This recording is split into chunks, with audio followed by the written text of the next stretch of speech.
Урматтуу биздин каналдын катталуучулары, достор, туугандар.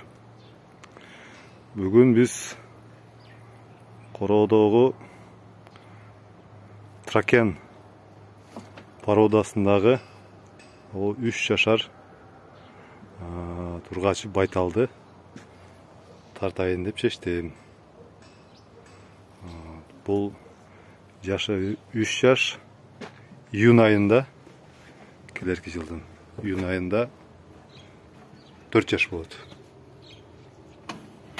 Тракен үлгүсүн билсеңиздер, породасын билсеңиздер, булар немистердин, Германиянын породасындагы жылкылар. Паспорту менен аты Белла, леди Белла аты. Биз тай кезинде алганбыз, Россиядан келген. Ошодан бери биздин колубузда жүрөт.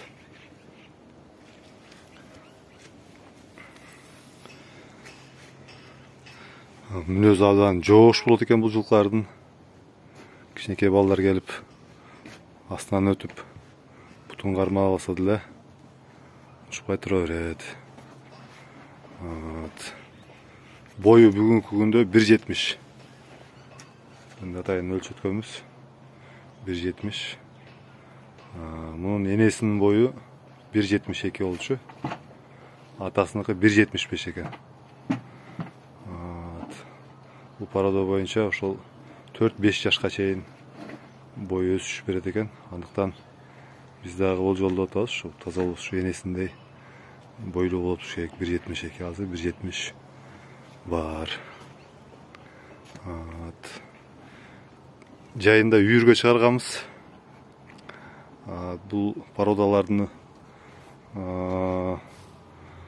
да бир жери, булар биздин шартта тоо ташка жүрө алышпайт экен. Жайлоодон аябай арык, буту аксап келди. Булар түз тегиз жерде, жолсу колго багууга ылайыкташкан жылкылар экен. Ошол арык келгендин себебиненби, кызыр экен. Өткөндө атайын УЗИ чакырып текшерттик. Текшерсек кысыр болуп аныкталды. Бул биз үчүн да тажрыйба болду. Буюрса жазында айгырга коебуз дагы. Муну эми жайлоого чыгарбайбыз. Колго, тегерекке түз жерге кармайбыз.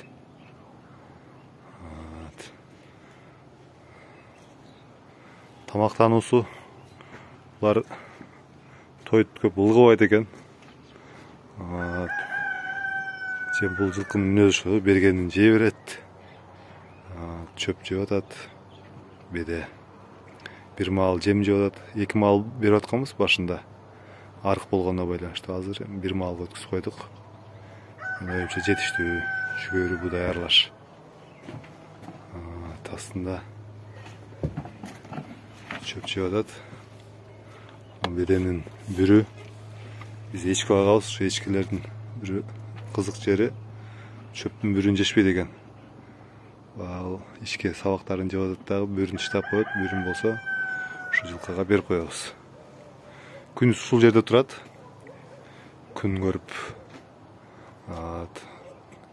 түнкүсүн жылуу жерге киргизебиз. Ошондой кыскача маалымат. Андыктан ушул породадагы жылкыларды багабыз десеңиздер, сиздерге кеңеш болсун. Анан дагы сиздерден өтүнүч, ушуга бир жакшы бир айгыр караштырып атабыз жазгыга, эрте жазга. 1-2 айгырды барып көрүп келдик. Ушу дагы жакшы айгырлар болсо маалымат бериңиздер. Сабиз берип аттык бул жылкыга. Бизде сабиз кенен. Күнүгө жарым челектен сабиз жеп атты эле. Ушул акыркы жумадан бери бербей калдык, сабиз жок болгондо байланыштуу. Бир маал сабиз жеп атат. Жарым челектен тууралган. Буга чейин ошол тай кунанында балт майын беріп аттық. Bir жұмада bir. Адан тышкары шол өткөн видео тасмаларда айтып жүрөм. Кальций лизин деген витамин бар. Ошол сүйөктөрдү бекемдеп өстүрө турган ошону 20 граммдан жемине кошуп берип аттык. Ошолордун натыйжасы өзүнүн тукуму айтор бүгүнкү күндө 1,70 сантиметр бой берди. Азыр бираз бир маал кой берип коебуз бул чарбакка. Чарбак бош болгонуна байланыштуу. Жылкылар кыймыл керек. Ушул жерге чуркап бираз боюн жазат.